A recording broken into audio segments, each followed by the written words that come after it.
우리가 예수님을 믿는데 실제로 내 삶의 열매는 짜증과 두려움과 염려와 혈기와 분노라면 나는 진짜 예수를 믿지 않는 사람이구나 이렇게 단정할 게 아니고 주님과의 관계로 돌아가라는 겁니다.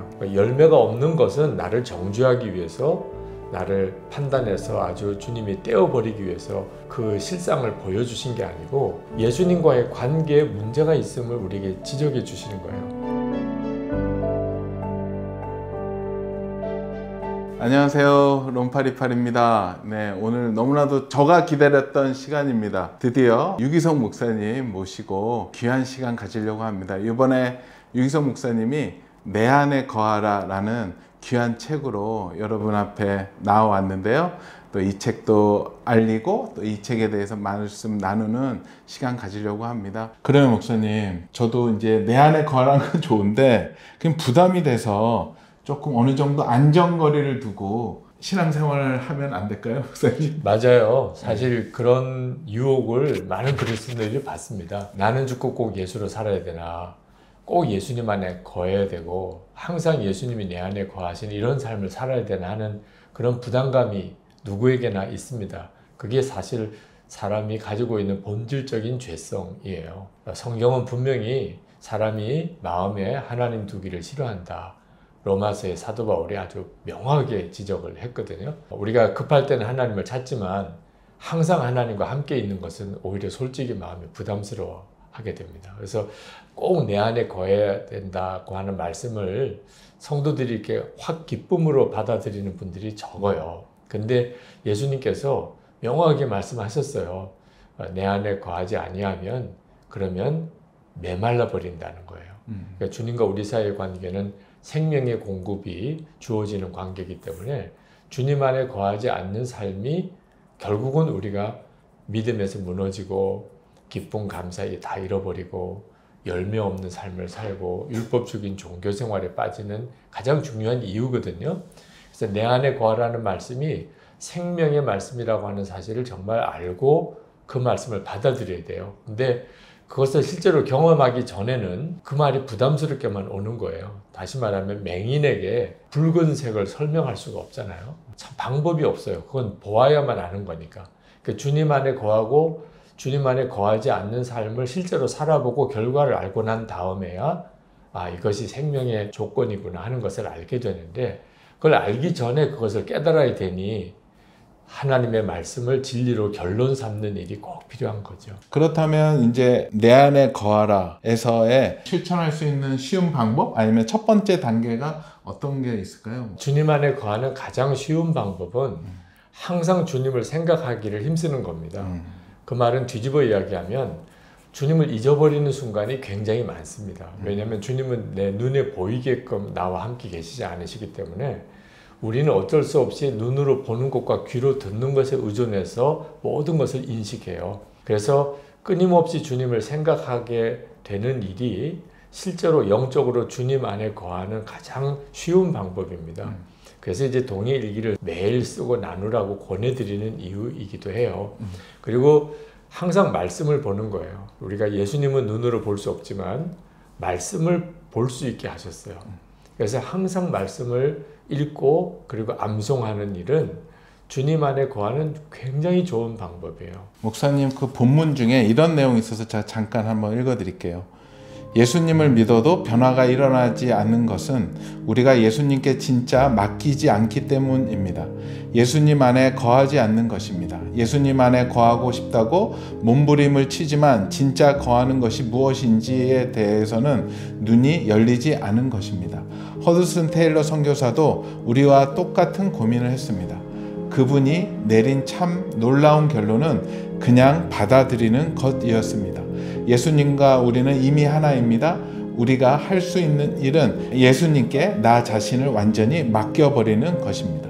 사실 많은 분들이 믿는 게 어렵다고들 이야기를 하세요. 네, 믿어야 된다고 한다면 정말 어려운 게 믿는 거예요. 근데 그 믿는 것이 사실 믿어져야 믿는 거거든요. 그러니까 믿으려고 노력하는 단계는 아직 정확히 믿는 건 아닙니다. 근데 이 차이를 어떻게 극복할 수 있을까? 가장 중요한 문제는 하나님의 말씀을 받아들였냐 안 받아들였냐입니다. 제가 저 자신의 믿음에 대해 실상을 정확히 경험했던 것이 저 자신의 설교의 열등감에 빠져서 헤어나오지 못할 때 그때 하나님이 말씀을 주신 것이 고린도전서 1장 27절부터 29절에 약한 자를 택하신다, 미련한 자를 택하신다, 없는 것, 천한 것, 멸시받는 것을 택하여 있는 자를 부끄럽게 하려 하신다. 그 말씀을 모르는 바가 아니었어요. 그날 큐티 본문이었는데 갑자기 내가 이 말씀을 안 믿고 있다는 사실을 알았어요. 말씀은 알고 있지만 믿고 있지 않는 겁니다. 그게 열등감이에요. 내가 약한데 그게 나를 열등감이 괴롭게 하는 것은 약한 자를 택하여 쓰신다는 하나님을 안 믿는 거거든요. 3일 동안 큐티하다가 내가 이것을 믿기로 결단하지 않으면 이 말씀은 나에게 아무 의미가 없구나 하는 걸 알게 되고 하나님 앞에 한마디 고백을 했어요. 믿겠습니다. 이 말씀을 믿겠습니다. 그리고 꼬꾸라져서 울었어요. 저는 그때 하나님의 말씀을 아는 것에서 믿는 것으로 넘어가는 과정이 나는 죽고 예수로 사는 거라는 걸 정확히 알았습니다. 믿는 것이 참 간단한 문제지만 내 생각과 판단과 내가 가지고 있는 여러 이해를 십자가에서 정말 못 받고 진리 그대로를 받아들이는 것, 그게 사실 믿음입니다. 그렇게 믿음으로 나아가게 될 때 하나님의 말씀이 우리에게 비로소 살아있는 능력이 되는 것입니다. 그 약속된 말씀을 믿는 것, 그걸 끝까지 내 상황이 안 그럴지라도 예수님을 믿고 오랜 신앙생활을 해도 내 안에 어느 순간 기쁨도 없어지고 화 많이 나고 성질 나고 옛날 성격이랑 그대로 남아있는 저 자신을 보면서 굉장히 되게 힘들어할 때가 많거든요, 목사님. 그래서 내가 진짜 예수님을 믿는지 안 믿는지를 그 열매를 보고 안다고 그런 거예요. 그러니까 주님도 그 열매를 보고 그 나무를 안다고 우리가 예수님을 믿는데 실제로 내 삶의 열매는 짜증과 두려움과 염려와 혈기와 분노라면 나는 진짜 예수를 믿지 않는 사람이구나 이렇게 단정할 게 아니고 주님과의 관계로 돌아가라는 겁니다. 열매가 없는 것은 나를 정죄하기 위해서 나를 판단해서 아주 주님이 떼어버리기 위해서 그 실상을 보여주신 게 아니고 예수님과의 관계에 문제가 있음을 우리에게 지적해 주시는 거예요. 지금 한국 교회와 성도들이 율법주의적인 종교 생활에 사실 다 빠져 있습니다. 스스로가 해결이 안 되는 거예요. 열심히 외적인 신앙생활은 잘합니다. 근데 마음의 기쁨과 감사와 사랑이 없어요. 이 모순을 더 열심히 외적인 신앙생활로서 커버하려고 합니다. 그러니까 서서히 더 율법주의적인 신앙생활을 하게 되는 거죠.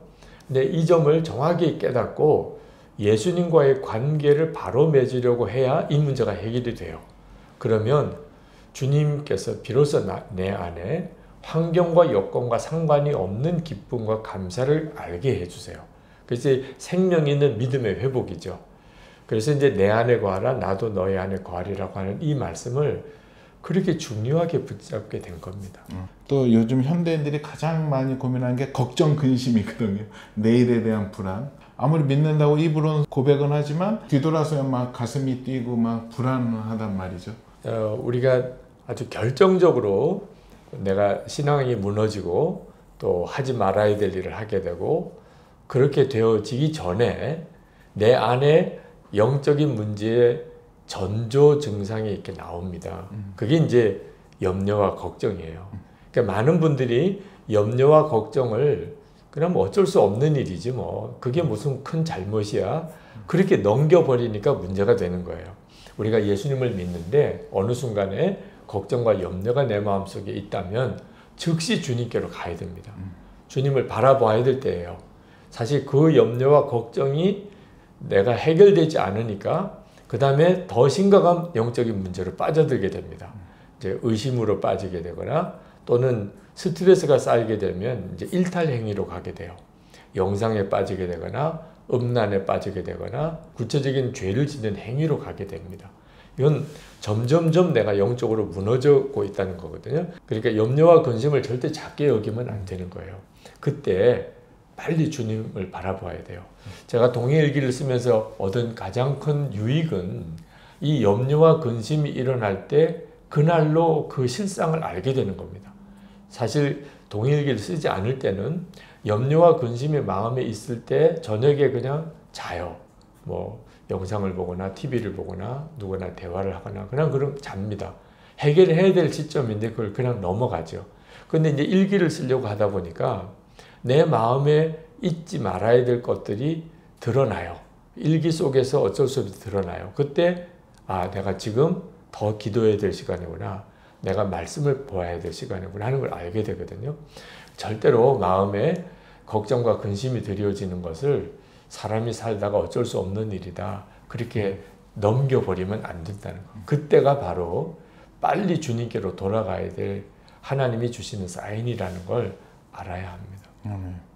그런데 여기에 있어서 이제 목사님 보통 우리가 주님으로 돌아가야 된다라고 했을 때 실제 신앙생활에서는 어떤 행동을 가장 먼저 해야 될까요, 목사님? 저 같은 경우는 만약에 제가 영적으로 많이 힘들고 어려울 때는 일단 기도 자리로 들어가요. 골방에 들어가든지 가까운 예배당에 가든지 가죠. 또는 찬송을 불러요. 또는 말씀을 읽어요. 거의 대부분 제가 하고 있는 방법입니다.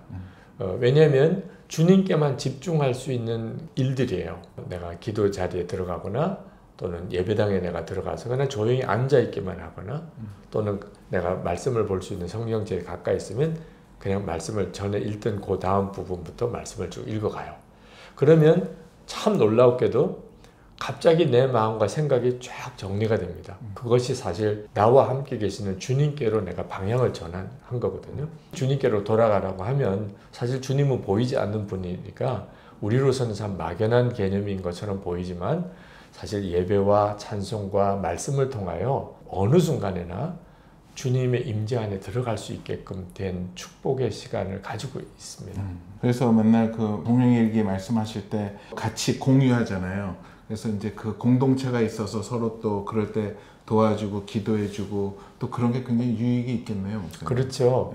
그 마음을 지켜야 되는데 그 마음이 지켜지지 않는 순간에 이거 어떻게 내 마음을 지킬까? 걱정은 들어오고 염려는 들어오고 또 혈기가 일어나고 옛날에 내가 이미 해결한 죄가 다시 또 나를 사로잡고 이런 문제가 생길 때 제일 먼저 중요하게 마음을 지켜야 되는데 사실 우리 마음처럼 스스로가 어떻게 할 수 없는 영역이 또 있을까 싶어요. 근데 그때 그 마음을 지키는 가장 놀라운 방법이 마음을 여는 겁니다. 내가 내 마음을 지킬 수는 없지만 내 마음을 열어요. 다시 말하면 믿음으로 서로 신뢰할 수 있는 사람과 내가 지금 마음에 너무 걱정이 많아. 내가 정상이 아닌 것 같아.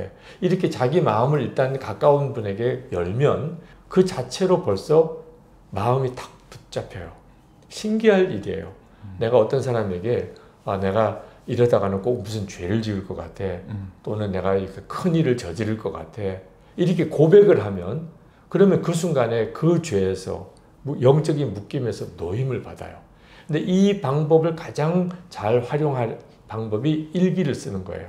그러니까 일기를 쓰면 그날로 나와 함께 일기 쓰는 분들이 내 일기를 다 봐요.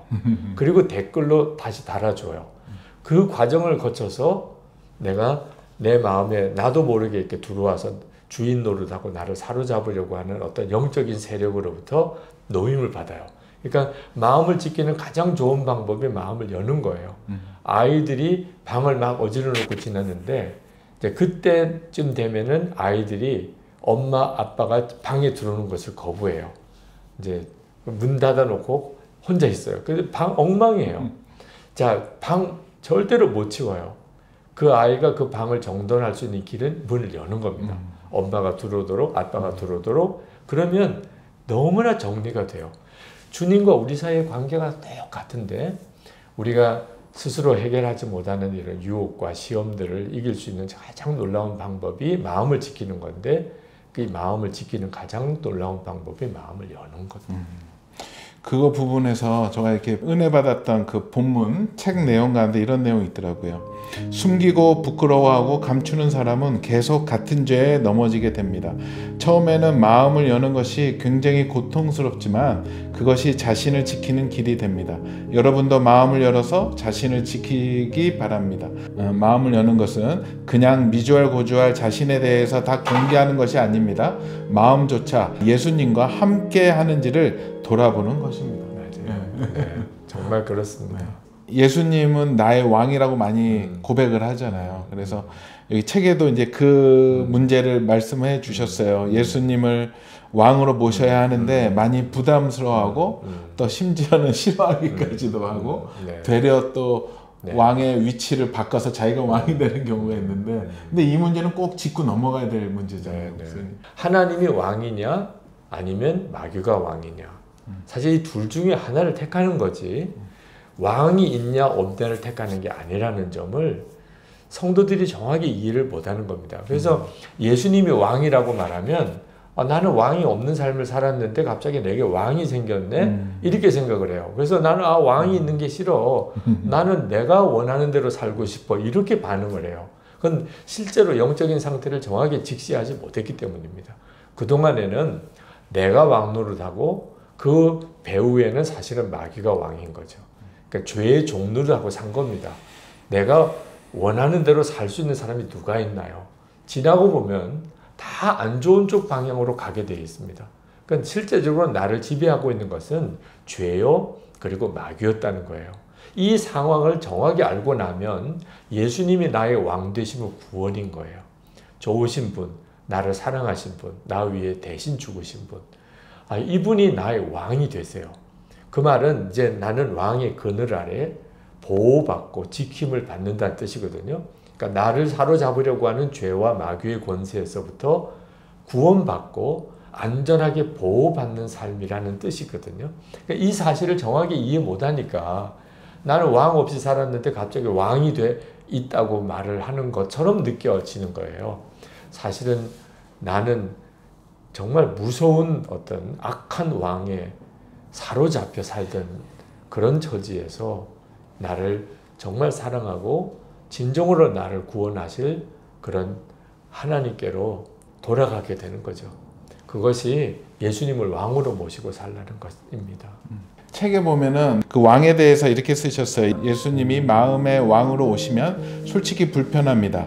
예수님을 왕으로 모시고 산다는 것은 간단한 문제가 아닙니다. 일을 해도 밥을 먹어도 잠을 자도 공부를 해도 왕이신 예수님을 모시고 하는 것입니다. 교회에 가도 집에 가도 직장에 가도 왕을 모시고 가는 것입니다.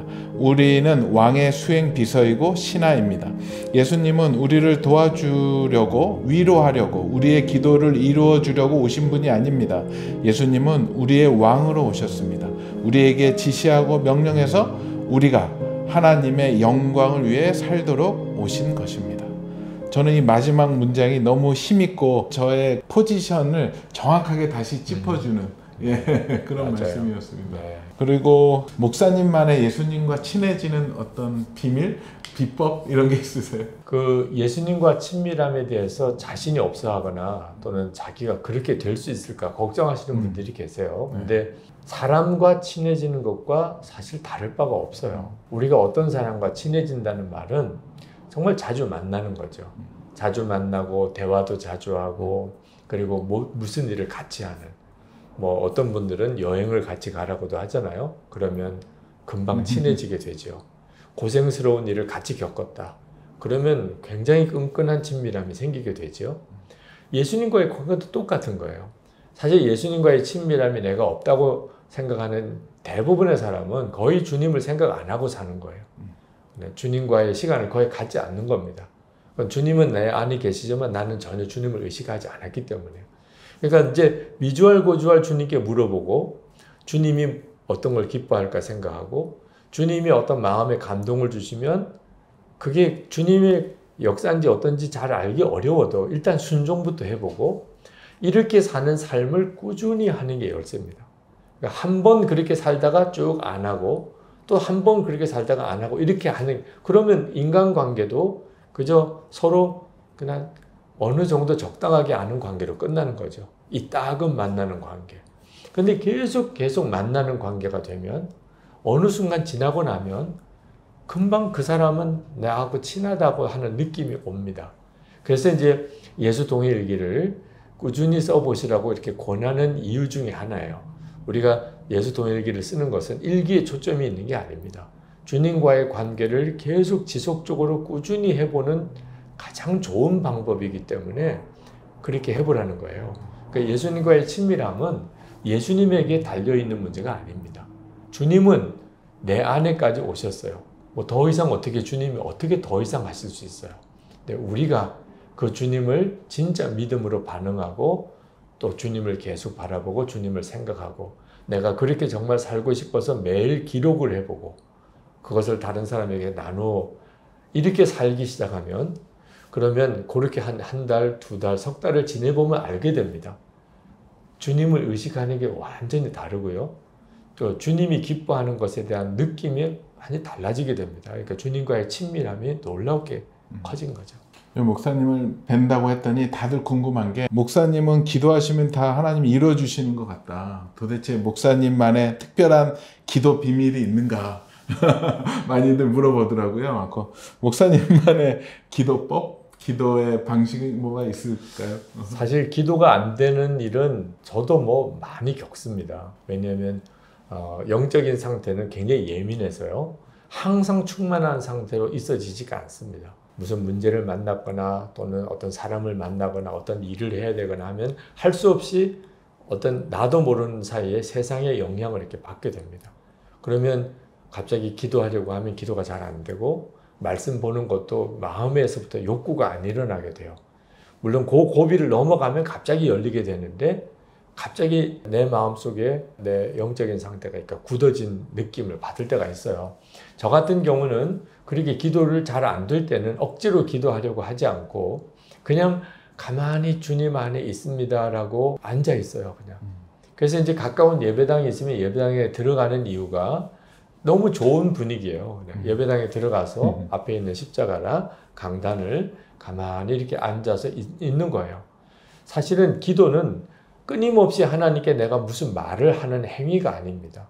많은 분들이 그렇게 생각하니까 기도가 어렵다는 거예요. 그냥 저 주님 앞에 왔습니다. 저는 주님만 바라보고 싶습니다. 주님, 제가 솔직히 지금 마음이 너무 힘듭니다. 그렇게 가만히 있는 거예요. 요즘에는 휴대폰이 너무 좋아서 어디서나 찬양을 들을 수 있어요.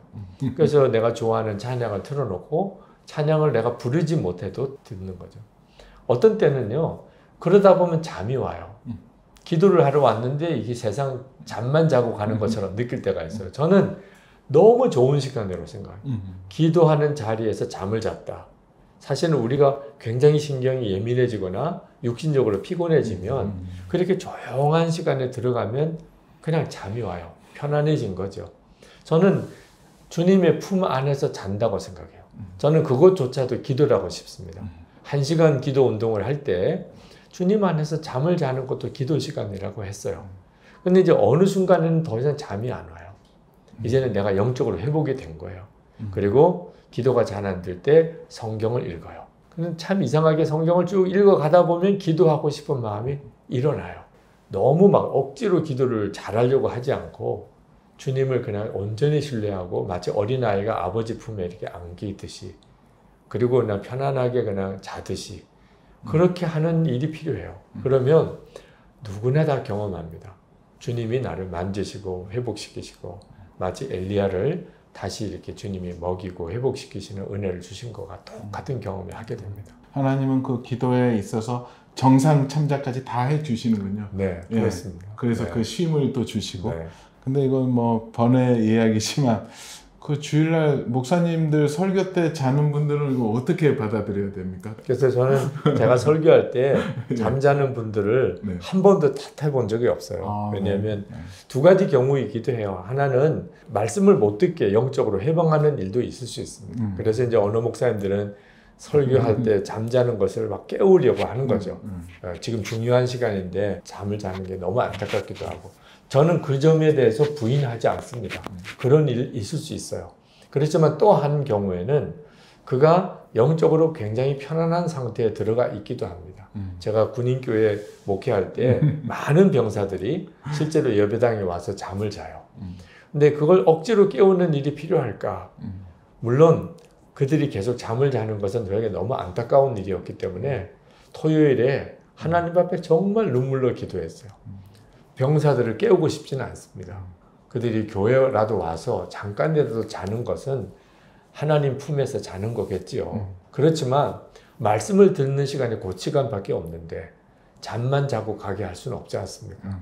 그래서 토요일에 하나님 제가 말씀을 전할 때 병사들이 말씀을 들을 수 있게 해달라고 그렇게 정말 간절히 기도했고, 그래서 그때부터 제 설교 스타일이 이제 원고를 보지 않고 원고를 다 외우고 병사들과 이렇게 아이 컨택을 해가면서 이야기하는 스타일의 설교가 된 거예요. 왜냐하면 병사들이 제가 원고를 보는 순간에 자기들도 눈을 까고 자기 시작하는 거예요. 그래서 내가 설교에 혹시 원고의 맥을 조금 한순간 놓쳐도 병사들의 눈을 바라보면서 주님의 마음을 전하고 그리고 기도하는 것이 설교 원고를 다 전하는 것보다 더 중요하다. 그렇게 생각을 한 거죠. 책 안에도 이런 내용 단락이 있는데 주님 안에서 거하는 자의 기도는 어떻게 해야 되는가? 주 안에서 거하는 자의 기도에 대해서 또 한 말씀 해주셨는데요. 우리가 기도를 해도 그냥 내 열심과 열정, 내 소원을 가지고 하나님께 드리는 기도는 어떤 문제에 부딪히냐면 그 기도가 초점이 응답에 있기 때문에 끝까지 기도하고 어떤 영적인 문제를 돌파하면서 기도하기가 어려워진다는 겁니다. 왜냐하면 하나님의 계획에 의해서 응답이 내 뜻대로 되지 않을 때는 깊은 기도의 좌절을 가지게 돼요. 그래서 뜨겁게 기도하다가 또 어느 한순간에는 기도해도 소용없어 라는 또 극단적인 또 불신으로 빠져요. 근데 예수님 안에서 기도하라. 주님 안에서 거하는 기도는 주님께서 내가 기도를 계속 할 수 있는 힘이 되어 주세요. 예를 들면 병든 사람을 위해 기도하는데 아주 죽을 병이에요. 믿음으로 기도하라고 했는데 믿어지지가 않아요. 이 사람이 고침받을 걸. 그럴 때 기도가 크게 흔들리게 되거든요. 그때 주님 안에서 드리는 기도는 주님은 믿을 수가 있어요. 주님이 함께 계신 거. 이 사람이 나을 것은 믿어지지 않지만 주님이 함께 계시는 건 믿어요. 그러니까 기도가 계속 가요. 베드로가 옥에 갇혀서 죽을 상황이 되었을 때 그때 초대교회 성도들이 기도를 계속 했었던 이유도 마찬가지예요.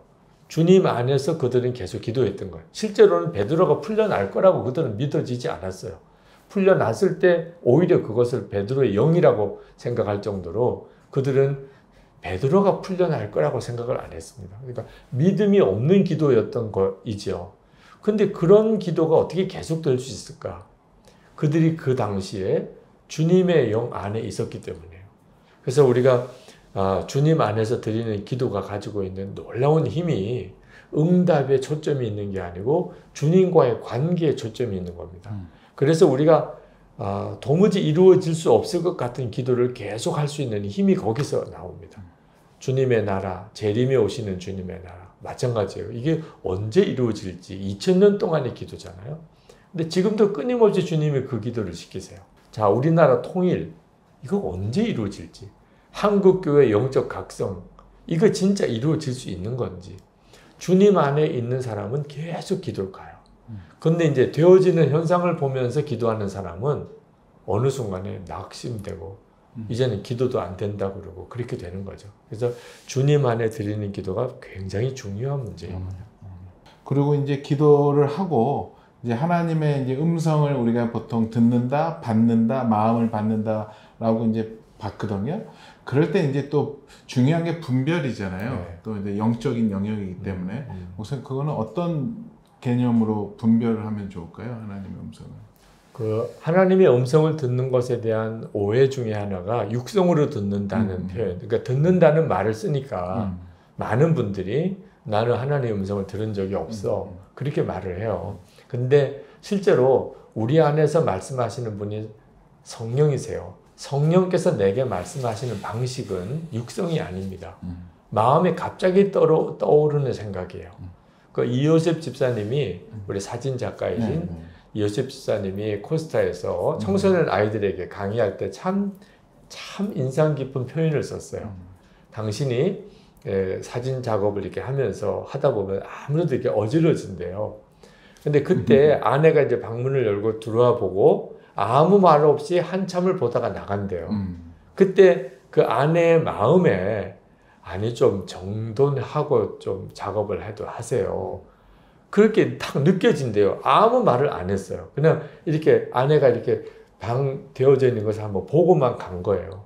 근데 자기는 들었대요. 아내가 좀 정리정돈 좀 하고 일을 하세요. 그게 듣는 거라는 거예요. 그러니까 우리가 사람과의 대화도 꼭 말을 해야만 듣는 게 아닙니다. 눈빛 하나에 그냥 그 사람의 존재 하나만 가지고도 갑자기 내 마음속에 그 사람이 하고 싶은 말이 깨달아져요. 하나님이 우리에게 말씀하실 때 똑같은 경험을 하게 됩니다. 하나님이 내게 말씀하시는 것을 나는 명확하게 들었어요. 그러나 내 옆에 있는 사람은 못 들어요. 그게 사실 주님의 음성을 듣는 거예요. 그리고 그렇게 듣는 주님의 음성이 진짜 주님의 음성인지는 말씀으로 확인이 돼요. 그러니까 말씀의 내용과 성령께서 생각나게 하시는 것이 다를 수가 없어요. 그래서 말씀을 많이 아는 사람은 주님의 말씀을 분별하는 일이 정확합니다. 근데 말씀을 모르는 사람은 영적 지도자에게 꼭 분별을 받아야 돼요. 이것이 내게 이런 생각이 떠오르는데 이것이 주님이 주시는 생각입니까? 그러면 나의 영적인 지도자는 내 영혼에 대한 책임을 지고 있기 때문에 성령께서 분별을 해줘요. 그리고 공동체와 관련된 문제는 예를 들어서 이게 가정일이에요. 그러면 가족들이 분별해야 돼요. 나 혼자서 들었다고 주장하면 안 됩니다. 우리 가족의 문제면 남편과 아내, 부모와 자녀 사이에 하나님이 이렇게 말씀하시는 것 같은데 어떻게 생각하느냐. 그래서 같이 기도해 보면 성령께서 같은 마음을 주세요. 교회 문제는 성도들이 똑같이 그 방법으로 공동체가 같이 분별하는 일이 필요해요. 그러면 거의 틀림없이 주님의 뜻을 분별하게 되고 이렇게 주님의 뜻을 분별하려고 살아보면 어느 순간에 주님께서 내게 말씀하시고 마귀가 유혹하고 내 마음속에 내가 원하는 것이 정확하게 분별이 됩니다. 그래서 예를 들어서 우리가 부모님의 목소리는 전화 통화 탁 시작할 때 알잖아. 여보세요? 그러면 엄마야? 여보세요? 아버님이세요? 이렇게 이야기 나오잖아요. 왜냐면 목소리가 금방 분별이 돼요. 그러니까 늘 주님의 음성을 이렇게 들으면서 살았던 사람은 어느 순간에 주님이 다급하게 내게 말씀을 주실 때 금방 알아요. 주님이 막으시는구나. 주님이 힘을 주시는구나. 이렇게 알게 됩니다. 그리고 또 이 책 가운데에서도 이렇게 말씀을 나눠주셨는데 그리스도인에게 필요한 것은 받은 은혜가 아니라 받은 은혜를 아는 것이라고 하셨는데 네. 그 정확한 표현은 네. 받을 은혜. 앞으로 내가 받을 은혜가 아니고 이미 받은 은혜에 대해서 아는 것이 중요하다는 거예요. 제가 집회를 나가보면 성도들이 이미 받은 은혜가 엄청나게 큰데도 계속 은혜를 더 받겠다는 마음으로만 와요. 그게 참 답답해요. 예를 들면 그렇습니다. 우리가 하나님의 자녀가 되고 속주의 은혜를 받았고 우리 안에 성령이 오셨고 이런 엄청난 은혜를 사실 받고 있는 거예요. 그런데도 그 받은 은혜의 소중함을 잘 몰라요. 그리고는 마음이 답답하고 또 뭔가 영적으로 지치고 하니까 뭔가 새로운 은혜를 구해요. 그래서 집회에 오면 많은 분들이 그 갈급함으로 저를 쳐다보는 눈이 때때로는 무서울 정도예요. 막 무슨 은혜를 막 뺏어갈 것처럼 이렇게 그 갈급함은 귀한데 제 마음에 이미 받은 은혜는 아시나요? 이렇게 꼭 묻고 싶어요. 이미 받고 있는 은혜 사실 더 이상 받을 것도 없어요. 하나님은 나를 사랑하시되 독생자를 주시기까지 사랑하셨고 예수님은 나를 대신하여 죽기까지 사랑하셨고 성령님은 정말 추하고 더러운 내 속에 오시기까지 나를 사랑하셨어요. 이게 다 받은 은혜예요. 그러니까 이 사실을 정말 알고 나면 이제는 충분합니다. 하나님. 다윗의 고백처럼 부족한 것이 없습니다. 이렇게 반응하게 됩니다. 자, 이런 믿음에 눈이 뜨인 상태에서 하나님께서 나에게 새로운 사명의 은혜를 주실 수 있는 거예요.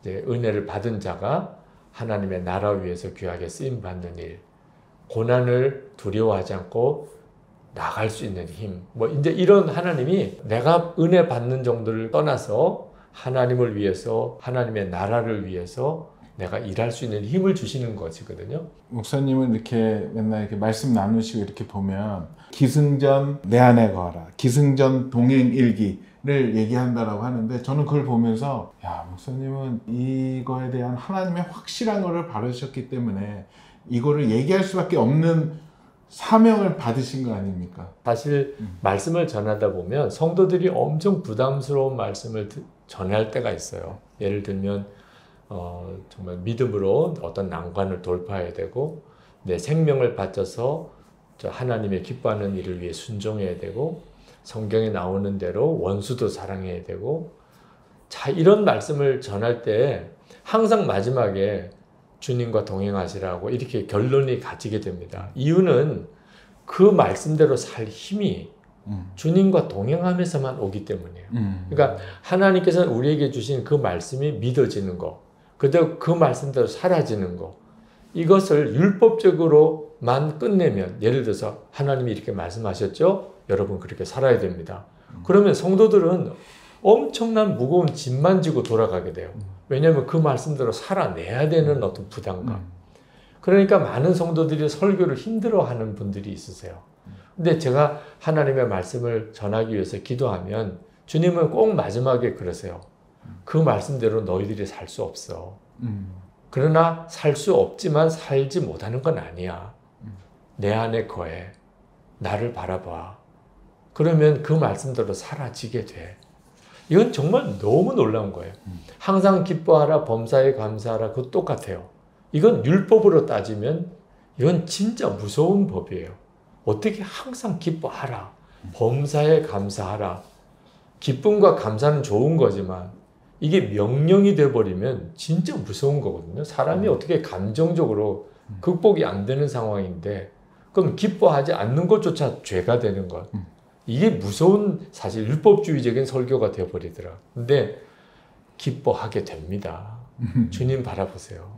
네, 매일 한번 일기 써보며 살아보세요. 모든 게 감사가 됩니다.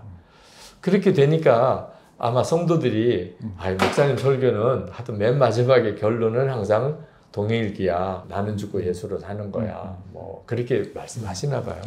목사님이 이제 가장 힘들었던 때를 만약에 생각하신다면 어떤 때가 있으셨어요?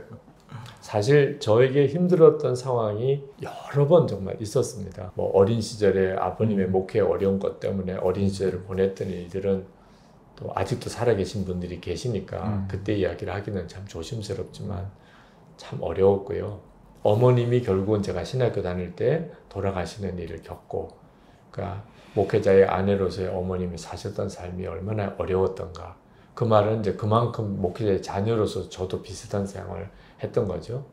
그리고 제가 군목 훈련 중에 장애인이 될 그런 절박한 어떤 중상을 입고, 그때가 저에게는 이제 살아계신 하나님을 붙잡는 회심의 사건이 되기도 했고요. 그리고 제가 목회 임지가 없어서 3개월 동안 기도만 하고 주님의 부르심을 기다릴 때, 그때도 사실 만만치 않은 어려움이었고, 그러면서 하나님이 저에게 이제 대학원 학위를 포기하게 하시는, 하나님께 드린 게 없어요. 그래서 하나님 이거라도 제가 하나님께 바칩니다. 이제 이런 결단을 하고 신대원 석사학위도 없이 목사가 되어서 목회를 해오는 과정.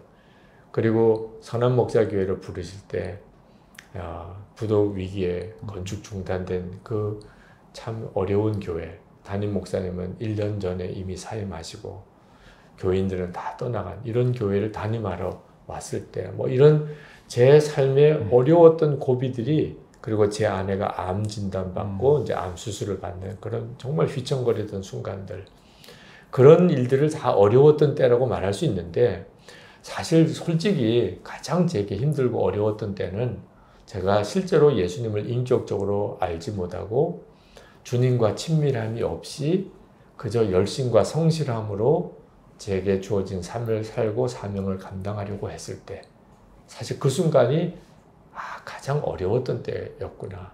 그러니까 실제적인 열매도 없고 마음의 내적인 기쁨도 없고, 그리고 내 부름에 대한 확신도 없고, 그러면서 그저 내 열심과 성실함으로 문제를 풀어가려고 했던 그 순간이 가장 힘들었고, 가장 힘들었던 이유는 주님이 저를 통해서 역사할 수 없는 상태였기 때문에요. 지금 돌아보면 제 가장 어려웠던 순간이 예수님을 믿는다 하면서도, 3대째 목사를 하면서도 인격적인 만남도 없이, 그리고 전적으로 주님과 동행함이 없이 살았던 때, 였습니다. 또 이 지금 영상을 보고 있는 분들도 그 시절을 지나고 있는 분이 아마 많지 않을까라고 생각이 네. 듭니다, 목사님. 예수는 오래 믿었지만 뭔가 그 안에 작동되지 않는 것을 느낄 때 어떻게 해야 될까요? 사실 제가 여기서 벗어날 수 있었던 것이 계속 주님을 바라보는 생활을 유지할 수 있었던 거고, 사람들에게 여러분도 주님과 동행하는 삶을 매일 일기를 쓰면서 해보시라고 이렇게 권했기 때문에 나는 당연히 써야 되는, 이건 완전히 이렇게 사람들 앞에 전면에 나서는, 저는 그걸 표현하기를 퇴로를 차단했다고 표현을 해요. 다 소개를 하고 그렇게 쓰라고 권하고, 나는 안 쓸 수가 없는 상황이 일기 앱이라는 걸 만들어 가지고 제가 일기를 썼나 안 썼나를 내 주변 사람이 다 알도록 그렇게 되어버렸기 때문에, 여러분들도 실제로 어떤 영적인 상태에서 한번 돌파를 하고 싶고 주님과의 관계가 변화를 얻고 싶다면 퇴로를 차단해 보시라고 권하고 싶어요. 그러니까 나는 주님과 동행하는 삶을 살기로 결단했어. 나는 이제 죽었어. 예수님이 이제 내 생명이야. 그리고 나 이 일을 위해서 매일 내가 내 생활을 점검하는 일기를 쓸 거야. 만약에 내가 일기를 안 썼다면 나 사람 취급하지 마. 뭐 이렇게 아주 퇴로를 딱 차단해 버리는 거예요. 그러면 참 놀라웠게도 일기 쓰는 게 뭐가 어려운가 이런 생각이 들 정도로 써져요. 그러니까 안 쓰면 안 되는 상황이 되면 누구나 다 써져요. 그리고 그 상황이 결국은 나를 영적으로 눈이 열리게 이렇게 만들어줍니다. 그러니까 절대로 영적인 눈이 뜨인 다음에 무슨 경건한 삶을 살고 일기도 쓰고 하게 되는 게 아니라는 점. 먼저 믿음으로 순종하고 그 다음에 눈이 열린다는 점. 그래서 기독교 역사를 쭉 살펴보면 초대교회 때부터 이 영성 훈련이라는 과정에 갈급한 이들이 들어오게 됩니다. 혼자서 해결하고 거룩한 삶을 사는 게 아니고 영적인 지도를 해줄 수 있는 어떤 분에게 자기 자신을 의탁해요. 그리고 그 사람의 지도를 받아서 그 삶을 이렇게 살아가면서 눈이 열리게 되거든요. 근데 지금은 사실 그렇게 할 수 있는 시대가 아니잖아요. 근데 인터넷을 통하여 주님의 이 영적인 인도하심과 돌보심을 받을 수 있는 참 좋은 또 세상이 되었습니다.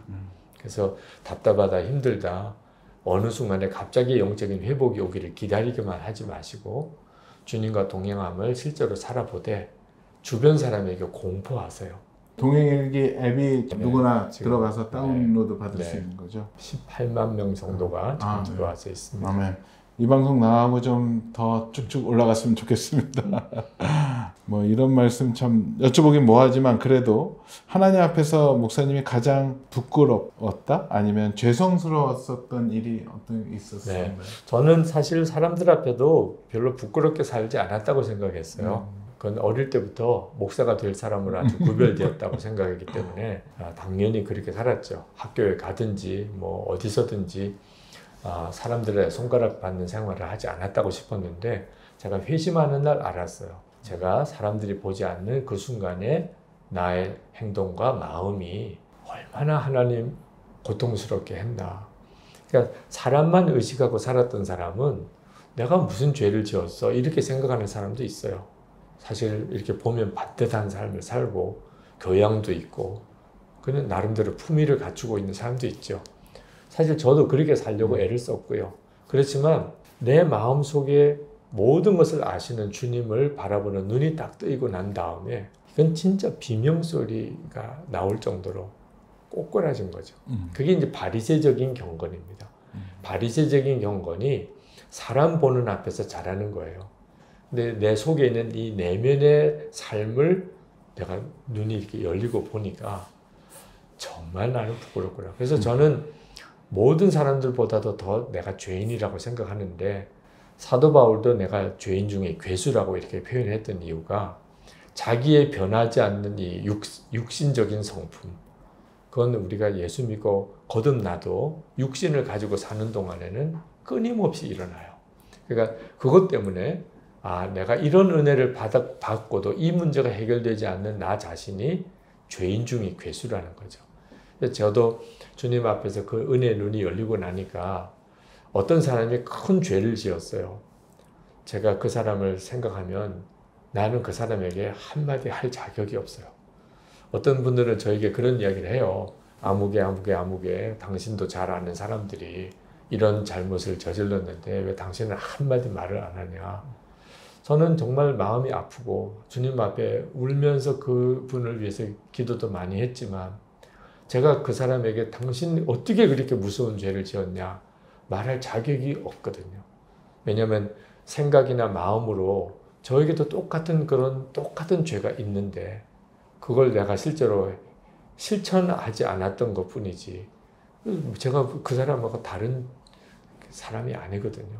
그래서 저는 사실 누구에게도 정죄하거나 손가락질 할 수 있는 사람이 못 돼요. 어떤 사람이 큰 죄를 짓고 말할 수 없이 부끄러운 짓을 했다 그러면 꼭 나 자신의 죄가 들통난 것 같은 느낌이 드는 것이죠. 그것 때문에 사실 저 자신의 진짜 창피하고 부끄러운 것이 늘 있는 사람입니다. 목사님 그 삶 중에 가장 멋진 순종이 있으셨을 텐데 어떤 거를 꼽고 싶으세요? 사실 순종을 하려고 하나님 앞에 이렇게 결단하고 나오면서 몇 번의 순종이 있긴 했습니다.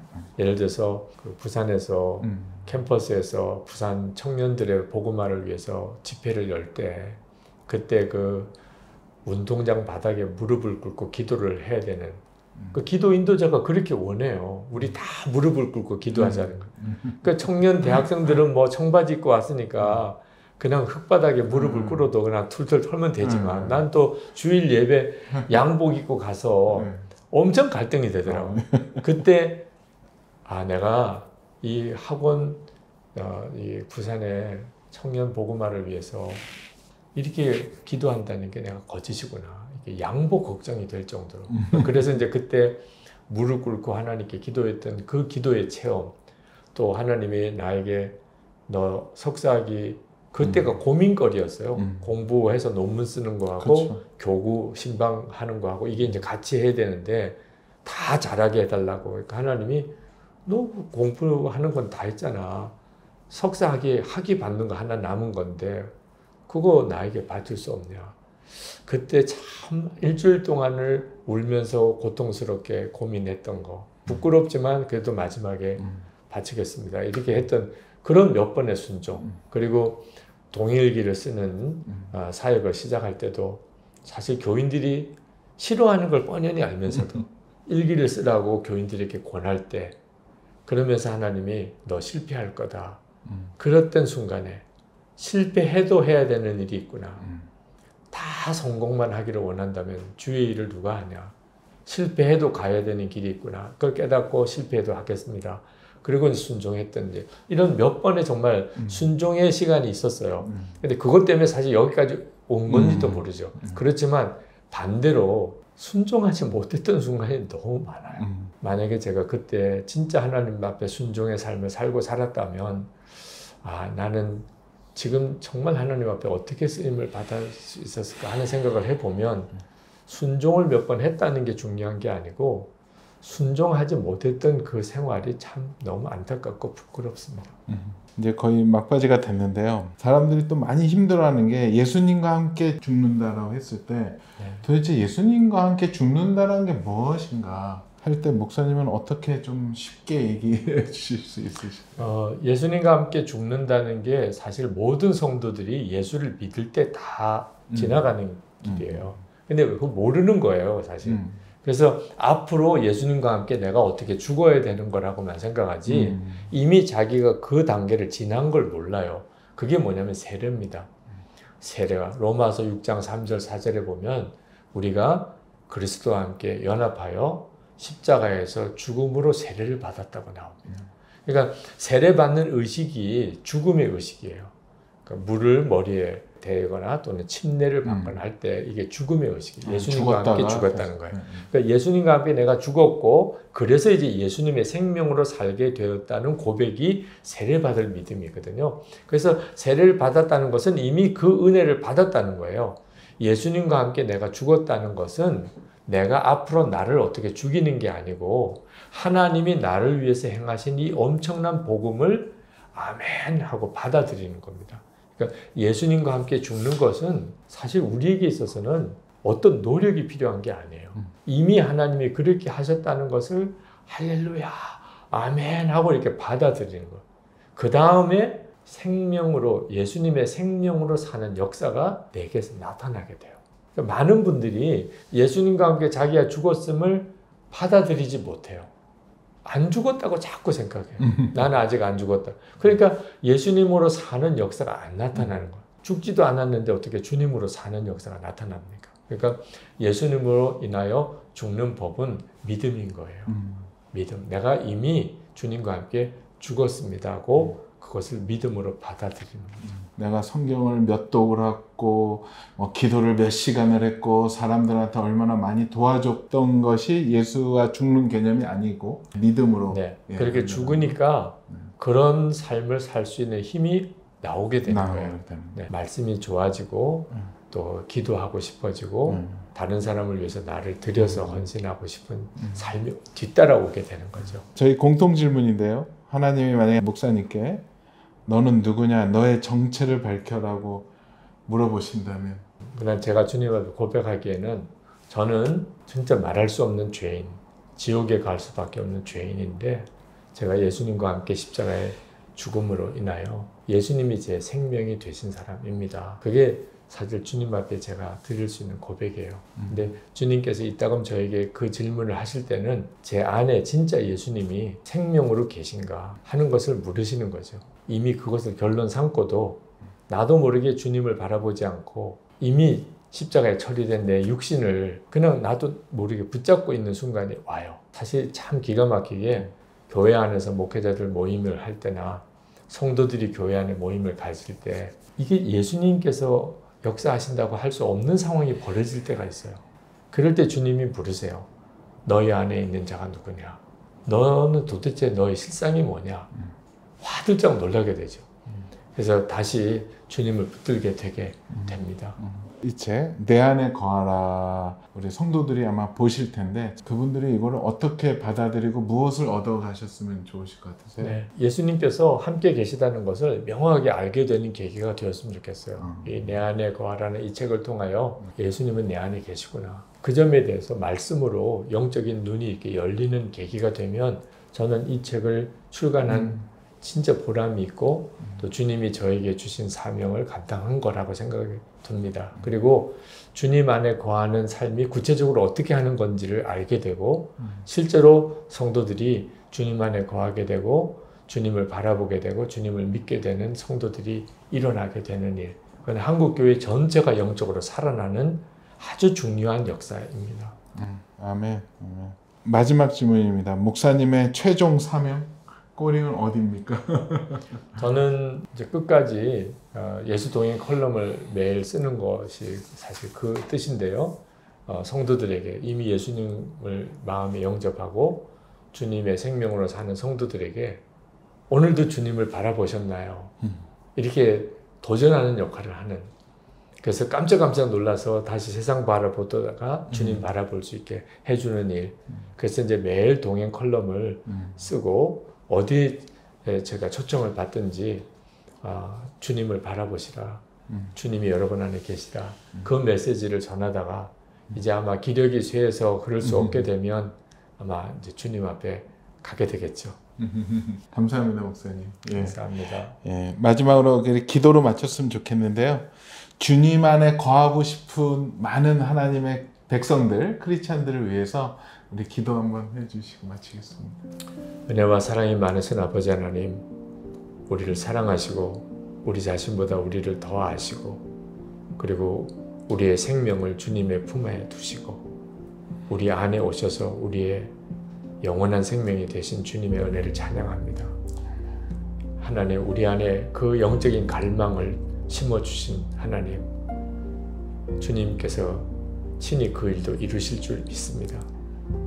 하나님, 두려워하지 말고 염려하지 않고 의심의 손과 발에 묶인 자가 되지 않고 하나님, 담대하게 주님을 부르짖고 주님의 인도하심을 따라 한 걸음 내디디는 믿음을 주시옵소서. 사방이 다 캄캄하고 주님은 어디 계신지도 모를 것 같은 그런 정말 영적인 암흑 속에 있는 이들을 하나님 긍휼히 여기시고 저들에게도 빛으로 다가오시는 주님을 바라볼 수 있는 눈을 열어 주시옵소서. 말씀을 펼칠 때 주님 앞에 그저 나가서 아무 말 없이 십자가만 바라볼 때, 그냥 울기만 할 때 주님 만나 주시고 영적인 회복을 주소서. 탕자가 아버지 집으로 향하여 돌아서는 바로 그 순간에 하나님, 저희들도 동일하게 주님의 은혜를 누리고 경험하게 될 줄 믿습니다. 이 땅 한국 교회 안에 예수님을 사랑하고 주님을 갈망하는 이들 안에 영적인 각성을 주시고 한국교회 전체가 영적으로 살아나는 은혜, 우리가 다 함께 주님의 임재를 경험하는 그 놀라운 역사가 일어나게 하옵소서. 우리 주 예수 그리스도 이름으로 간절히 기도합나이다. 아멘.